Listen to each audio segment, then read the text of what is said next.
Hey guys, in this video we're going to take a look at how you can customize hearing control center on the iPhone 15 series. First, let's go back to the home screen by swiping up at the bottom of the screen. Then on the home screen, tap on settings. Now in the settings screen, we scroll down and then tap on accessibility. Next, scroll down and in here, we go to the hearing section and tap on hearing control center.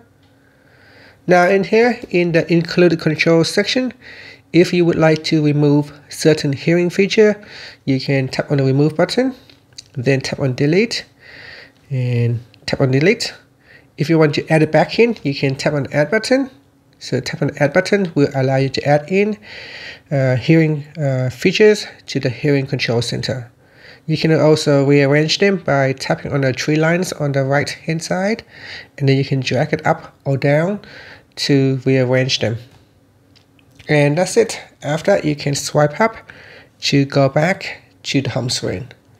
Thank you for watching this video. Please like and subscribe to my channel for more videos.